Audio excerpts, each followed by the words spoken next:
여러분, 오늘은 아주 중요한 질문 하나로 시작하겠습니다. 여러분, 혹시 이런 경험이 있으십니까? 누군가를 만나고 돌아오는 길에 특별히 나쁜 일을 겪은 것도 아닌데 마음이 이상하게 무겁고 기운이 빠져 있습니다. 분명히 좋은 말도 들었고 칭찬도 받았는데 집에 와서 혼자 그 말을 곱씹다 보면 마음이 점점 작아지고 내가 초라해지는 느낌이 듭니다. 여러분은 그 이유를 정확히 설명할 수가 없습니다. 왜냐하면 상대는 분명히 좋은 뜻으로 말했을 것 같고 나쁜 말을 한 것도 아니기 때문입니다. 그런데도 뭔가 찝찝합니다. 혹시 내가 너무 예민한 건 아닐까? 상대가 뭘 잘못한 건 아니지 않을까? 이렇게 스스로를 의심하게 됩니다. 여러분, 오늘 저는 바로 이 주제를 다루려고 합니다. 눈에 보이는 상처가 아니라 눈에 보이지 않는 상처에 대해서입니다. 큰 사건이 아니라 아주 작은 말 하나가 우리 마음을 어떻게 갉아먹는지에 대해서입니다. 그리고 우리 인생의 후반을 건강하고 행복하게 보내기 위해 어떤 사람을 곁에 두어야 하는지, 어떤 사람으로부터는 조용히 거리를 두어야 하는지에 대해 솔직하게 이야기 드리겠습니다. 연세대 세브란스 병원 정신건강의학과 연구팀이 60대에서 75세 사이의 어르신 872명을 3년간 추적 조사한 결과를 발표한 바 있습니다. 그 연구에서 가장 주목할 만한 결과가 있었습니다. 신체 건강을 위협하는 요소보다 관계의 질이 어르신들의 정신 건강에 미치는 영향이 훨씬 크다는 사실이었습니다. 특히 만날 때마다 기분이 가라앉는 관계를 5년 이상 유지한 경우 우울감 발생률이 그렇지 않은 경우보다 2.7배 높게 나타났습니다. 인간관계는 단순한 감정의 문제가 아닙니다. 우리 몸의 건강과 직결되는 문제입니다. 오늘 저는 여러분께 10가지를 이야기 드리겠습니다. 우리 마음을 조용히 해치는 사람들의 유형과 그 말의 패턴, 그리고 우리가 어떻게 대처해야 하는지를 하나하나 짚어드리겠습니다. 오늘 이 시간이 끝날 때쯤이면 여러분은 이전과 다른 눈으로 관계를 바라볼 수 있게 되실 겁니다. 그리고 남은 인생을 훨씬 더 가볍고 따뜻하게 보내실 수 있을 거라고 저는 확신합니다. 자, 그럼 시작하겠습니다. 첫 번째입니다. 칭찬으로 위장한 무시를 조심하십시오. 우리는 흔히 사람을 판단할 때 행동을 봅니다. 저 사람이 나에게 잘 대해줬는가, 나쁘게 행동했는가를 기준으로 삼습니다. 그런데 여러분, 행동은 상황에 따라 바뀝니다. 오늘 기분이 좋으면 웃고, 오늘 기분이 나쁘면 차갑게 대합니다. 그건 그날의 상태일 뿐입니다. 반면에 말버릇은 웬만해서는 바뀌지 않습니다. 말버릇은 그 사람이 평소에 세상을 바라보는 방식이고 타인을 대하는 태도이며 그 사람 안에 있는 결핍이 스며나오는 통로입니다. 그래서 저는 사람을 볼 때 그가 어떤 큰 일을 했는지보다 평소에 무심코 어떤 말을 반복하는지를 더 주의 깊게 살펴봅니다. 사람의 본성이란 큰 사건 때 드러나는 것이 아니라 아무 생각 없이 툭 던지는 작은 말 속에서 드러나기 때문입니다. 울산에 사시는 임경자 어르신, 올해 68세이십니다. 임 어르신은 오랜 친구를 만나고 온 날이면 이상하게 기운이 빠진다고 하셨습니다. 그 친구가 특별히 나쁜 말을 한 것도 아닌데 집에 돌아오면 왠지 내가 한없이 부족한 사람인 것 같은 기분이 든다고 하셨습니다. 그래서 제가 여쭤봤습니다. 그 친구가 어떤 말을 주로 하느냐고요. 임 어르신이 천천히 떠올리며 말씀하셨습니다. 칭찬을 많이 해요. 와, 대단하다고 하고 잘 하셨다고 하고요. 그런데 항상 그 뒤에 뭔가가 따라옵니다. 근데 너 원래 그런 거 잘 못했잖아? 아니면 누가 도와준 거 아니야? 혹은 네가 이런 것도 하네, 의외다, 이런 말들이요. 그 말을 들을 때마다 저는 제 성취가 왠지 내 것이 아닌 것처럼 느껴졌어요. 여러분, 이 어르신의 이야기에서 핵심이 어디 있는지 느끼셨습니까? 핵심은 대단하다는 말이 아닙니다. 핵심은 의외다라는 말입니다. 의외라는 단어는 무엇을 담고 있습니까? 너는 원래 못하는 사람이었는데 이번엔 어떻게 됐네 라는 전제를 깔고 들어옵니다. 겉으로는 웃으며 던지는 말이지만 그 속에는 상대를 원래 아래에 있던 사람으로 규정하는 시선이 담겨 있습니다. 그건 축하가 아니라 위치를 정해주는 말입니다. 그리고 여러분, 이런 말을 들었을 때 우리는 흔히 어떻게 반응합니까? 아니야, 내가 진짜 열심히 했어. 밤새워서 한 거야. 다 내가 한 거야. 이렇게 해명하고 설명을 늘어놓습니다. 그런데 저는 이 순간에 단호하게 말씀드리고 싶습니다. 설명은 여러분을 살리지 못합니다. 오히려 길게 설명할수록 상대는 속으로 더 확신합니다. 봐라, 내가 건드리니 흔들린다. 그게 그 사람의 목적이었습니다. 여러분이 성취로 인해 당당해지는 순간을 조금이라도 줄이는 것, 여러분의 기쁨을 온전히 누리지 못하게 만드는 것, 그것이 그들이 원하는 결과입니다. 왜 그럴까요? 본성이 좋지 않은 사람은 타인의 성장 앞에서 본능적으로 불편함을 느낍니다. 상대가 한 발짝 앞으로 나가면 자기 안에서 비교가 일어나고 비교가 일어나면 열등감이 올라옵니다. 열등감 앞에서 사람은 두 가지 길 중 하나를 선택합니다. 나도 노력해서 나아지자는 길과 저 사람을 조금 끌어내리자는 길입니다. 성숙한 사람은 전자를 선택합니다. 그런데 그렇지 않은 사람은 후자를 선택하면서도 자기가 나쁜 사람이 되기 싫어합니다. 그래서 칭찬이라는 포장지를 씌웁니다. 칭찬이라는 껍데기를 달아두면 공격이 아니라 좋은 말처럼 보이기 때문입니다. 이것이 바로 칭찬으로 위장한 무시의 구조입니다. 욥은 상처가 분명합니다. 그래서 우리가 거리를 두기도 쉽습니다. 그런데 칭찬으로 포장된 무시는 상처가 애매합니다. 그래서 우리가 스스로를 의심하게 됩니다. 내가 예민한 건 아닐까?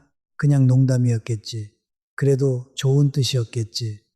이렇게 되면 관계의 중심이 여러분에게서 상대에게로 넘어갑니다. 내 감각을 믿지 못하게 되면 결국 그 사람의 말이 내 마음의 기준이 됩니다. 이것이 위험의 시작입니다. 그렇다면 어떻게 해야 할까요? 저는 세 가지를 기억하시라고 말씀드립니다. 첫째, 칭찬을 들었는데 마음이 차갑고 작아지는 느낌이 든다면 그건 이미 칭찬의 기능을 잃은 말입니다. 말은 결과로 판단해야 합니다. 상대가 웃었는지가 아니라 내 마음이 어떻게 변했는지가 기준입니다. 둘째, 반응은 짧고 단단하게 하십시오. 누가 도와준 거 아니야? 아니요, 제가 했어요. 의외다. 저도 하면 합니다. 이 정도면 충분합니다. 길게 설명할수록 대화는 인정받기 위한 재판이 됩니다. 재판에서 마음이 지는 쪽은 언제나 더 열린 사람입니다. 셋째, 그 사람을 마음에 가까운 자리에 두지 마십시오. 내 기쁨을 축하하지 못하고 축하하는 척 하면서 내 자존감을 조금씩 깎는 사람 곁에 오래 있으면 내 삶의 빛이 서서히 줄어듭니다. 두 번째입니다. 말의 겉모양이 아니라 말 속의 태도를 보십시오. 연세대 세브란스 병원 연구진이 발표한 자료에 따르면 관계에서 반복적인 부정적 언어 자극에 노출될 경우 뇌의 편도체가 만성적으로 활성화되어 일상적인 스트레스 반응도 과민해지는 결과가 나타났습니다. 쉽게 말씀드리면 이렇습니다. 특정 사람을 자주 만나는 것만으로도 우리 뇌가 긴장 상태를 학습하게 됩니다. 그 사람이 없는 자리에서도 그 사람 목소리가 떠오르면 심박수가 올라가게 됩니다. 이것은 단순한 기분 문제가 아니라 실제 몸의 반응입니다. 여러분, 좋은 관계란 무엇입니까? 저는 이렇게 생각합니다.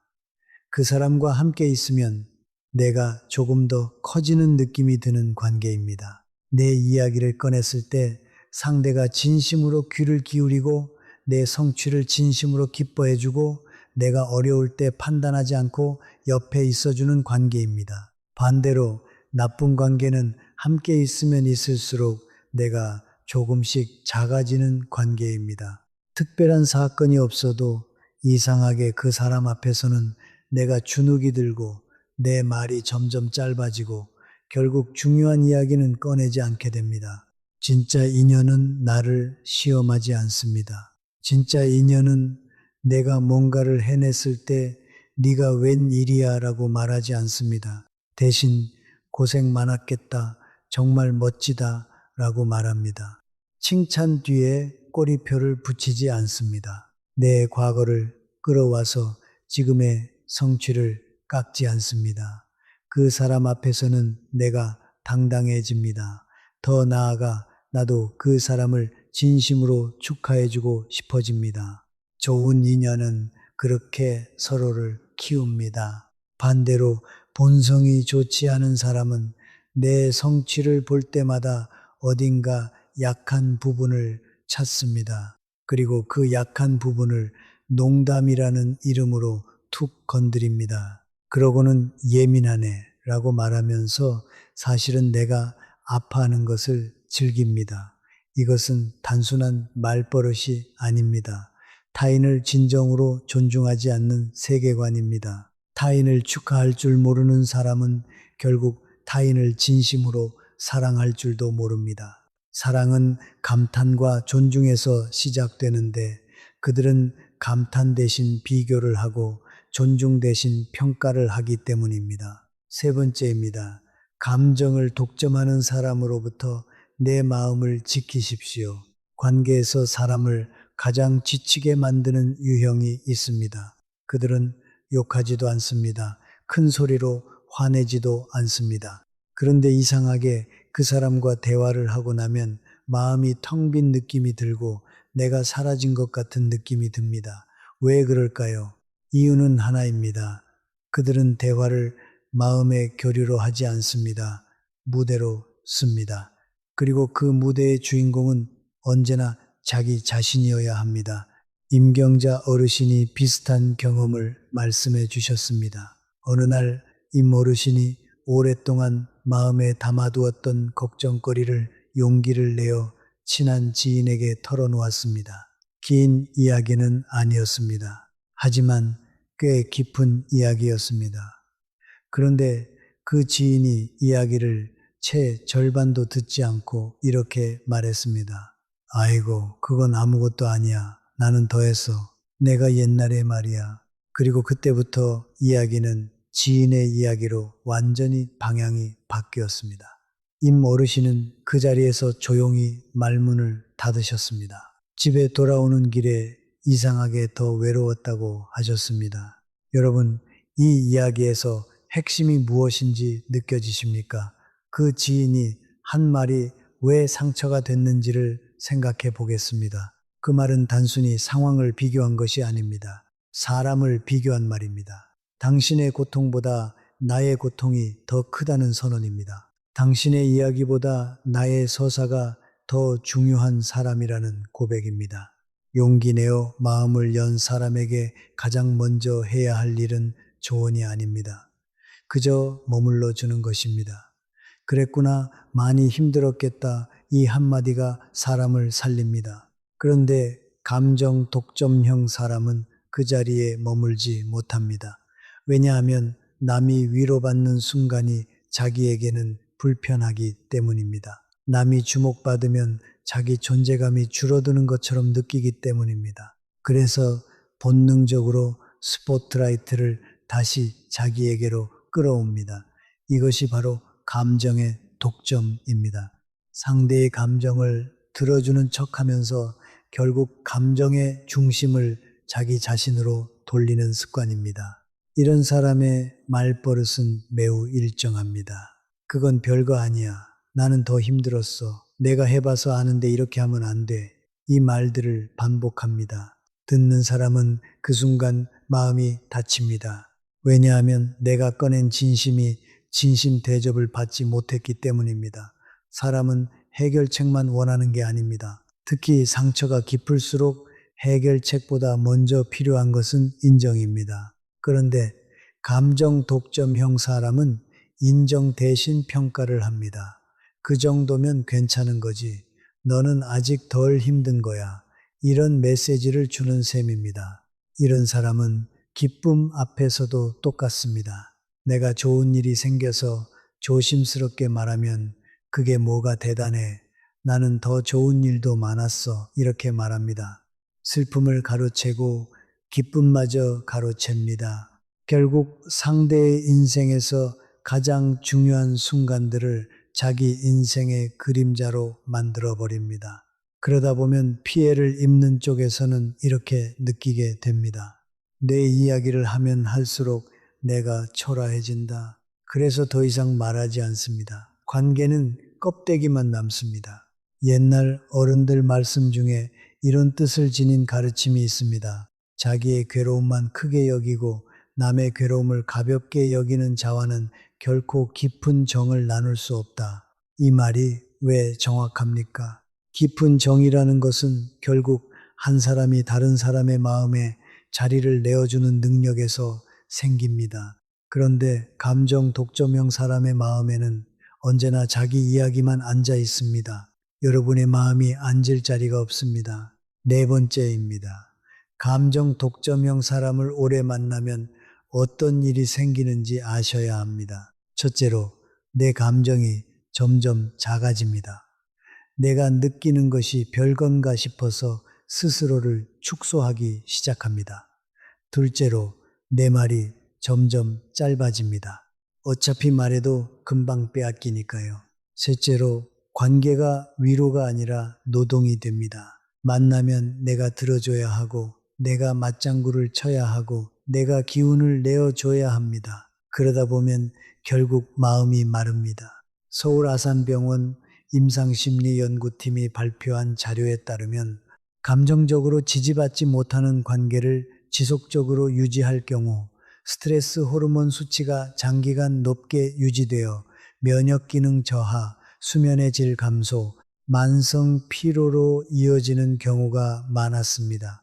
단지 기분이 나쁜 게 아니라 몸이 실제로 아파지는 것입니다. 관계는 건강의 문제입니다. 그렇다면 어떻게 해야 할까요? 저는 세 가지를 권해드립니다.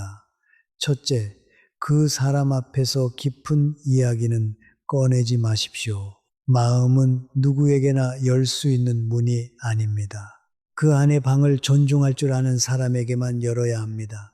감정 독점형 사람은 들어오자마자 가구를 자기 마음대로 옮겨버립니다. 그러니 그 사람과는 날씨 이야기, 건강 이야기, 가벼운 근황 정도만 나누는 것이 좋습니다.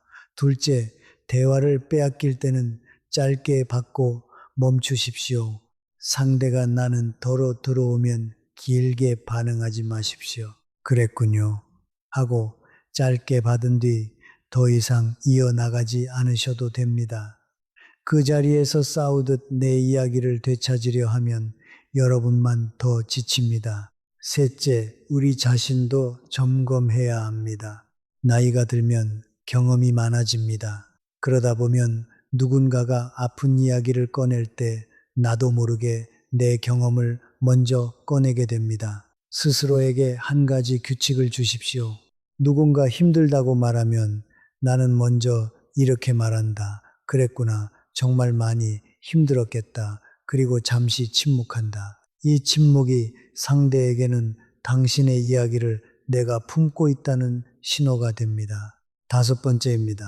불평이 습관인 사람의 에너지에 여러분을 저당 잡히지 마십시오. 사람의 본성이 가장 빠르게 드러나는 순간이 있습니다. 큰 화가 났을 때도 아니고 큰 이익이 걸렸을 때도 아닙니다. 의외로 만나자마자 나오는 첫 마디에서 드러납니다. 첫 마디는 그 사람의 기본 온도입니다. 그 온도는 오늘의 컨디션이 아니라 삶을 바라보는 오랜 습관에서 나옵니다. 여러분도 이런 경험이 있으시지 않습니까? 오랜만에 누군가를 만나러 갔는데 자리에 앉기도 전에 상대가 한숨부터 쉽니다. 아이고, 오다가 버스 운전이 얼마나 험하든지 허리가 끊어지는 줄 알았어요. 요즘 세상이 진짜 말이 아니에요. 온몸이 쑤셔서 죽겠고 자식들은 연락도 없고 이런 말이 시작되면 그날 만남의 방향은 이미 정해집니다. 그 사람은 대화를 하는 것이 아니라 불평이라는 봉투를 여러분 앞에 툭 내려놓고 풀기 시작하는 겁니다. 그리고 여러분은 어느새 그 불평 봉투를 함께 정리해주는 사람이 됩니다. 친하니까 털어놓는다고요? 물론입니다. 한두 번은 그럴 수 있습니다. 문제는 상황이 아니라 습관입니다. 만날 때마다 인사처럼 의례처럼 불평으로 시작하면 그건 하소연이 아닙니다. 상대의 에너지를 빨아들이는 방식이 되어버립니다. 사람의 기분은 전염됩니다. 웃음도 전염되고 짜증도 전염됩니다. 특히 나이가 들수록 우리는 에너지가 예전 같지 않습니다. 그러니 누구와 시간을 보내느냐가 건강과 직결됩니다. 불평불만이 습관인 사람은 자신이 전염원이라는 걸 모릅니다. 아니, 더 정확히 말하면 모르는 척 합니다. 나도 어쩔 수 없어. 내가 힘드니까 그러지. 이렇게 말합니다. 하지만 여러분, 힘든 것과 아무에게나 쏟아붓는 것은 다릅니다. 말은 내 속이 시원해지는 도구가 아니라 상대의 마음이 상하지 않도록 다루어야 하는 그릇입니다. 심리학에서는 이런 사람을 에너지 뱀파이어라고 부릅니다. 스스로 부정적 감정을 소화하는 능력이 약하기 때문에 누군가를 붙잡고 말로 쏟아냅니다. 상대가 맞장구 치고 위로해주면 잠시 편해집니다. 그런데 그 편안함은 자기 안에서 생긴 것이 아니라 남의 에너지를 빌려온 것입니다. 그러니 만날 때마다 반복됩니다. 여러분이 지치는 이유가 바로 여기에 있습니다. 특히 주의해야 할 것이 있습니다. 대화의 첫 5초입니다. 만남의 첫 마디가 불평으로 시작되면 듣는 사람의 뇌는 즉시 경계 모드로 들어갑니다. 스트레스 호르몬이 올라오고 표정이 굳고 마음이 수축하기 시작합니다. 상대는 그냥 습관이라 하지만 여러분의 몸은 이미 반응하고 있습니다. 그래서 집에 돌아오면 머리가 아프고 어깨가 무겁고 괜히 기운이 빠집니다. 말이란 그렇게 몸을 건드립니다. 그리고 더 심각한 문제가 있습니다. 이런 사람과 오래 지내다 보면 여러분도 모르게 세상을 부정적으로 보는 습관이 생깁니다. 처음엔 그래도 나는 괜찮아 하고 버팁니다. 그런데 몇 달, 1년이 지나다 보면 나도 모르게 입에서 비슷한 말이 나오기 시작합니다. 요즘 세상이 왜 이렇게 나도 몸이 여러분의 삶의 온도가 서서히 내려갑니다. 불평은 전염병입니다. 가까이 할수록 옮습니다. 6번째입니다. 불평하는 사람 앞에서 어떻게 대처해야 하는지 구체적으로 알려드리겠습니다. 첫째, 불평이 시작되면 대화 방향을 바꾸십시오. 상대가 몸이 너무 아프다고 시작하면 병원은 다녀오셨어요? 검사 한번 해보시는 게 낫겠네요. 이렇게 해결 방향으로 돌리십시오. 불평을 오래 들어줄수록 상대는 그 자리를 감정 배출구로 확정해 버립니다. 여러분은 친구가 아니라 쓰레기통이 됩니다. 그러니 초반에 방향을 잡는 것이 중요합니다. 둘째, 공감과 흡수를 구분하십시오. 공감은 그랬구나, 힘드셨겠네요 라고 짧게 말해주는 것입니다. 흡수는 상대의 우울함을 내 몸 안으로 통째로 끌어당기는 것입니다. 공감은 잠깐이면 충분합니다. 아이고, 힘드셨겠네요. 그리고 바로 그래도 오늘 얼굴 보니 좋네요. 기분 풀어봐요. 이렇게 선을 그으십시오. 선을 긋는 것이 냉정함이 아닙니다. 관계를 오래가게 만드는 건강한 기술입니다. 셋째, 거리를 두는 용기를 가지십시오. 만날 때마다 불평만 쏟아내고 여러분이 아무리 지쳐도 바뀌지 않는다면 그건 성격이 아니라 삶의 태도입니다. 그 태도를 여러분이 고쳐줄 수는 없습니다. 여러분이 할 수 있는 것은 내 에너지를 지키는 것 뿐입니다. 만남의 횟수를 줄이고 시간도 짧게 잡고 필요하면 오늘은 좀 피곤해서 라고 말하는 단호함이 필요합니다. 이 부분에서 잠깐 중간 정리를 해드리겠습니다. 지금까지 여러분께 6가지를 말씀드렸습니다. 첫 번째, 칭찬으로 위장한 무시를 조심하십시오. 그 말이 칭찬처럼 들려도 내 마음이 차가워진다면 그건 이미 칭찬이 아닙니다. 두 번째, 말의 겉모양이 아니라 말 속의 태도를 보십시오. 진짜 인연은 칭찬 뒤에 꼬리표를 붙이지 않습니다. 세 번째, 감정을 독점하는 사람으로부터 내 마음을 지키십시오. 내 진심을 꺼냈는데 상대가 자기 이야기로 덮어버린다면 그 사람은 내 마음에 자리를 내어주지 않는 사람입니다. 네 번째, 감정 독점형 관계를 오래 유지하면 내 감정이 작아지고 내 말이 짧아지고 관계가 노동이 됩니다. 다섯 번째, 불평이 습관인 사람의 에너지에 저당 잡히지 마십시오. 불평은 전염됩니다. 여섯 번째, 공감과 흡수를 구분하고 거리 두는 용기를 기르십시오. 이제 남은 4가지를 이어서 말씀드리겠습니다. 일곱 번째입니다. 말을 끊는 사람이 관계를 어떻게 망가뜨리는지 알아야 합니다. 사람 사이에서 상처가 깊어지는 순간은 꼭 큰 사건이 아닙니다. 누군가가 용기 내어 속마음을 꺼내고 있을 때 상대가 그 말을 딱 잘라버리며 이렇게 말하는 순간입니다. 그건 아니지. 네가 틀렸어. 내 말이 맞아. 이 한마디는 단순한 의견 표현이 아닙니다. 상대의 마음을 중간에서 끊어버리는 행위입니다. 대화는 정보 교환이 아닙니다. 특히 가족이나 가까운 사람 사이의 대화는 정답 맞히기가 아니라 마음의 이동입니다. 내가 지금 어떤 마음인지, 왜 그렇게 느끼는지를 조심스럽게 건네는 과정입니다. 그런데 상대가 말을 끊는다는 것은 무엇을 뜻합니까? 내 마음은 끝까지 들을 가치가 없다. 내 판단이 너보다 위다. 라는 메시지를 숨겨서 보내는 것입니다. 말을 끊는 사람은 흔히 이렇게 착각합니다. 나는 옳은 소리를 해주는 거야. 내가 바로잡아줘야 해. 이렇게 생각합니다. 하지만 여러분, 옳은 소리도 태도와 함께 전달됩니다. 태도가 틀리면 옳은 말도 칼이 됩니다. 내용이 맞아도 전달이 폭력이면 상대는 상처를 받습니다. 그리고 상처받은 마음은 어떤 정답도 받아들이지 않습니다. 저는 이런 유형을 공감을 차단하는 말, 끈기라고 부릅니다. 이들은 상대가 말하는 도중에도 이미 결론을 내리고 있습니다. 듣는 척하지만 사실은 기다리지 못합니다. 왜냐하면 대화의 목적이 이해가 아니라 지배이기 때문입니다. 연세대 세브란스 병원 연구진이 60대에서 70대 어르신들을 대상으로 진행한 소통 연구에서 흥미로운 결과가 나왔습니다.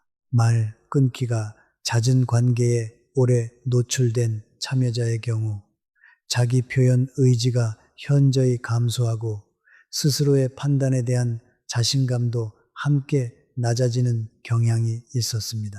쉽게 말씀드리면 자꾸 말이 끊기다 보면 나중엔 아예 말하기를 포기하게 됩니다.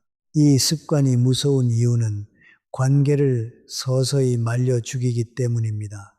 말을 끊는 사람이 곁에 있으면 사람은 점점 말이 줄어듭니다. 속마음을 말하려다가도 어차피 또 끊기겠지 생각합니다. 겉으로는 대화가 유지되는 것 같아도 실제로는 표면적인 이야기만 오갈 뿐입니다. 날씨, 건강, 뉴스 같은 이야기만 남습니다. 마음은 사라집니다. 관계는 껍데기만 남습니다. 옛 어른들의 가르침 중에 이런 뜻이 있습니다. 말하는 이가 끝맺지 않으면 듣는 이도 끝까지 들어야 한다. 그것이 사람을 대하는 예의의 첫걸음이다. 이것은 단순히 예절 이야기가 아닙니다. 사람의 마음이 안전하다고 느끼는 조건을 말해주는 것입니다. 인간은 끝까지 들어주는 사람 앞에서만 마음을 엽니다. 말을 끊는 사람 앞에서는 마음이 닫힙니다. 그렇다면 어떻게 해야 할까요?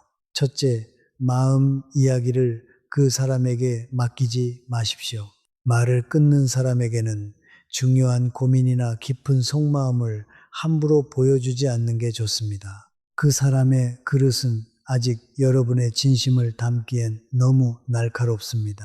둘째, 대화의 규칙을 짧게 세우십시오. 상대가 끼어들 때 길게 따지지 말고 이렇게 말할 수 있습니다. 잠깐만요. 제 말 끝까지 하고 싶어요. 조금만 들어주세요. 이 한 문장은 싸움이 아니라 대화의 안전장치입니다. 셋째, 우리 자신도 점검하십시오. 나이가 들면 경험이 생기고 상대가 말하는 순간 결론이 머릿속에 떠오릅니다. 그래서 끊고 싶어집니다. 그럴 때 한 번만 멈추십시오.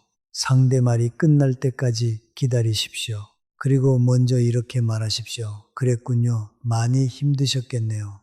그 다음에야 비로소 여러분의 생각을 보태는 겁니다. 이 순서 하나가 상대를 살리고 관계를 살립니다. 여덟 번째입니다. 현실이라는 이름으로 꿈을 꺾는 사람을 조심하십시오. 여러분이 무언가 새로운 계획을 말씀하실 때를 떠올려 보십시오. 은퇴 후 작은 자격증을 따보겠다. 새로운 취미를 시작해 보겠다. 건강을 위해 뭔가 배워보겠다.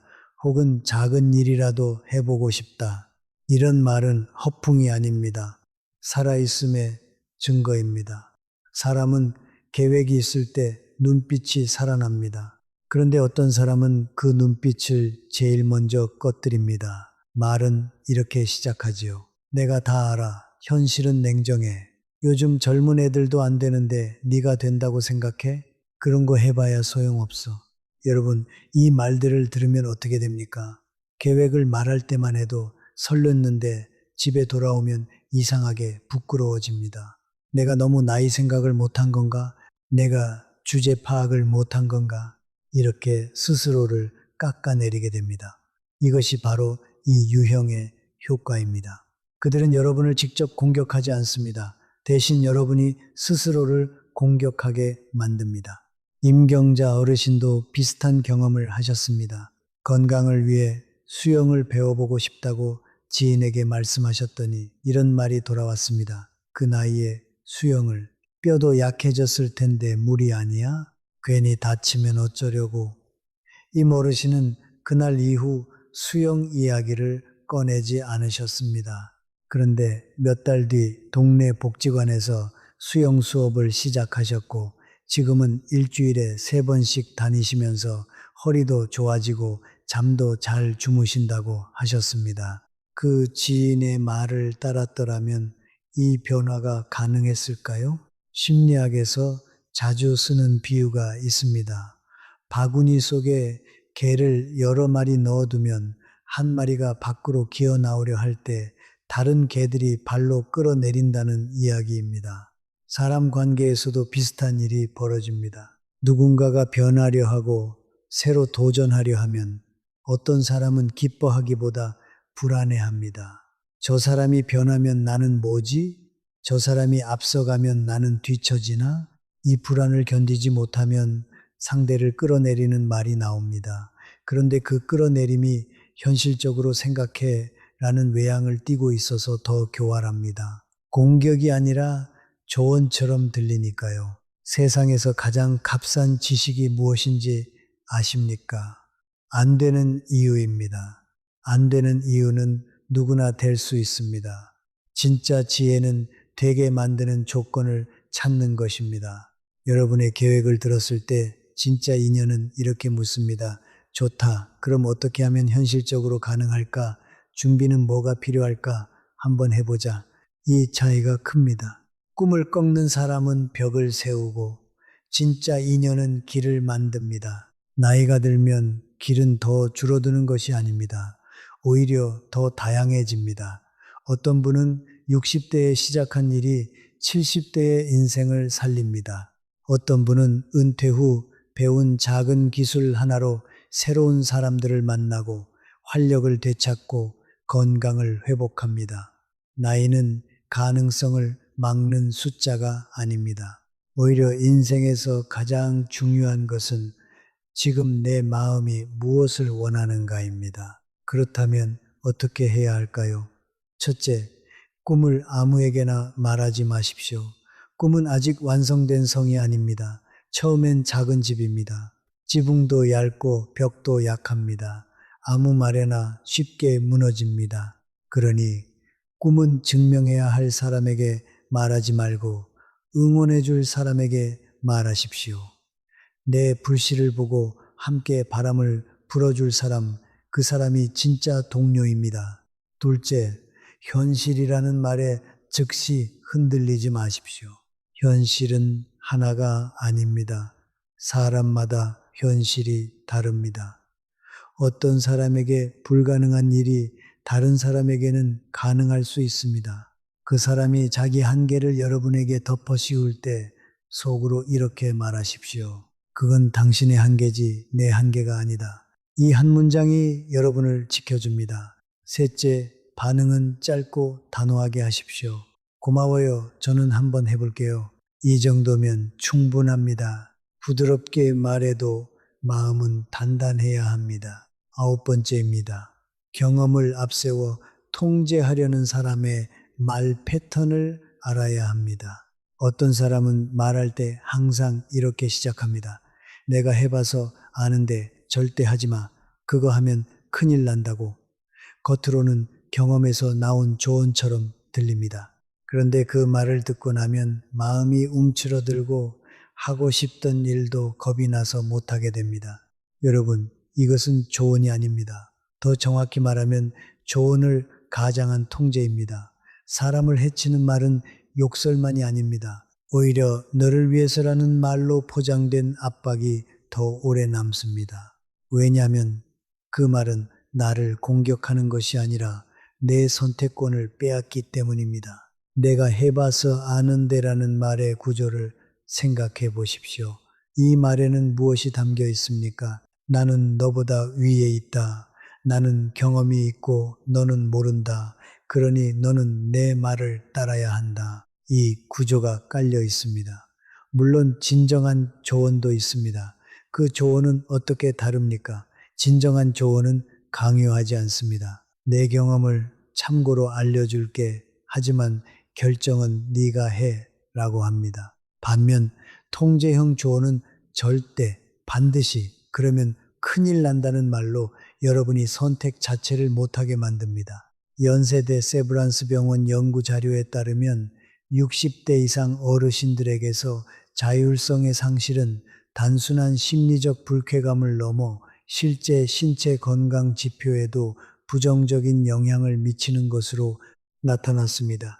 스스로 결정을 내릴 수 있다는 감각, 즉 자기 효능감이 유지될 때 면역력과 회복력이 함께 유지됩니다. 다시 말해 내가 내 인생의 주인이라는 감각이 건강을 지킵니다. 그렇다면 이런 사람을 어떻게 대해야 할까요? 첫째, 경험과 정답을 구분하십시오. 그 사람의 경험은 그 사람의 경험일 뿐입니다. 나의 상황, 나의 체력, 나의 환경은 그 사람과 다릅니다. 참고는 할 수 있지만 정답으로 받아들일 필요는 없습니다. 둘째, 감사하되 결정권을 지키십시오. 말씀은 감사해요. 제 방식대로 한번 해볼게요. 이 문장 하나면 됩니다. 셋째, 반복된다면 그 사람 앞에서는 미래 계획을 꺼내지 마십시오. 내 꿈과 계획은 지지해 줄 사람에게만 보여주십시오. 박수 칠 줄 모르는 사람에게 보여주는 순간 그들은 박수 대신 찬물을 끼얹습니다. 열 번째입니다. 진짜 인연을 알아보는 눈을 기르십시오. 여러분, 지금까지 우리 마음을 해치는 사람들의 유형과 그 패턴을 살펴봤습니다. 칭찬으로 위장한 무시, 감정 독점, 습관적 불평, 말 끊기, 가능성 꺾기, 경험을 내세운 통제. 이 모든 유형의 공통점이 하나 있습니다. 그들은 여러분을 한 명의 온전한 사람으로 존중하지 않는다는 것입니다. 그들의 말 속에는 언제나 내가 너보다 위라는 구조가 숨어 있습니다. 그렇다면 반대로 좋은 인연은 어떤 모습입니까? 저는 세 가지로 말씀드리겠습니다. 첫째, 내가 잘 됐을 때 진심으로 기뻐합니다. 내가 해낸 일 앞에서 어떻게 됐어? 나라면 못했을 텐데 정말 대단하다. 이렇게 깨끗하게 기뻐합니다. 꼬리표가 없습니다. 과거를 끌어오지 않습니다. 그냥 지금 이 순간을 함께 기뻐합니다. 둘째, 내가 힘들 때 먼저 머물러 줍니다. 해결책을 먼저 던지지 않습니다. 그랬구나. 많이 힘들었겠다. 이 한마디를 먼저 합니다. 그리고 내가 다 말할 때까지 기다려 줍니다. 셋째, 내 꿈 앞에서 길을 막지 않습니다. 현실이라는 말로 찬물을 끼얹지 않습니다. 대신 어떻게 하면 할 수 있을지를 함께 생각합니다. 이런 사람 곁에서는 내가 당당해집니다. 나이가 든다는 것은 관계를 늘리는 기술이 아니라 관계를 고르는 지혜를 배우는 과정입니다. 내 인생의 남은 시간을 누군가의 열등감을 달래주며 쓰기에는 너무 아깝습니다. 내 마음을 깎아먹는 말 앞에서 참는 것이 어른이라는 생각을 버리십시오. 참는다고 품격이 생기지 않습니다. 품격은 때로 가려내는 단호함에서 나옵니다. 서울 아산병원 연구팀이 65세 이상 어르신 100명을 대상으로 5년간 추적 조사한 결과 정서적으로 지지해주는 관계를 3개 이상 유지한 그룹은 그렇지 않은 그룹에 비해 우울증 발생률이 64% 낮았고 인지기능 저하 속도도 현저히 느렸습니다. 좋은 관계는 건강 보약보다 강합니다. 어르신이 먹는 어떤 약보다 옆에 있는 사람이 더 강력하게 건강에 영향을 미칩니다. 그러니 오늘부터 하나만 실천해 보십시오. 누군가가 웃으며 칭찬을 던졌는데 내 마음이 차가워졌다면 그 자리에서 조용히 결론을 내리십시오. 이 사람은 내 편이 아닐 수도 있겠구나. 그 결론 하나가 여러분을 지켜줍니다. 그리고 그 사람에게는 내 진짜 성취와 내 진짜 꿈을 쉽게 꺼내 보여주지 마십시오. 진심으로 박수 쳐줄 사람에게만 보여주십시오. 그리고 반대로 여러분 자신은 좋은 인연이 되어 드리십시오. 누군가가 성취를 말할 때 먼저 깨끗하게 기뻐해 주십시오. 누군가가 힘들다고 할 때 먼저 머물러 주십시오. 누군가가 새로운 계획을 말할 때 먼저 길을 찾아 주십시오. 그것이 여러분 주변에도 좋은 인연을 불러들이는 방법입니다. 좋은 사람 곁에는 좋은 사람이 모입니다. 지금까지 10가지를 말씀드렸습니다. 마지막으로 전체를 한번 정리해 드리겠습니다. 첫 번째, 칭찬으로 위장한 무시를 알아보십시오. 칭찬을 들었는데 마음이 차갑고 작아진다면 그건 이미 칭찬이 아닙니다. 두 번째, 말의 겉모양이 아니라 말 속의 태도를 보십시오. 진짜 인연은 칭찬 뒤에 꼬리표를 붙이지 않습니다. 세 번째, 감정을 독점하는 사람으로부터 내 마음을 지키십시오. 내가 진심을 꺼냈는데 상대가 자기 이야기로 덮어버린다면 그 사람은 내 마음에 자리를 내어주지 않는 사람입니다. 네 번째, 감정 독점형 관계를 오래 유지하면 내 감정이 작아지고 말이 짧아지며 관계가 노동이 됩니다. 몸도 아파집니다. 다섯 번째, 불평이 습관인 사람의 에너지에 여러분을 저당 잡히지 마십시오.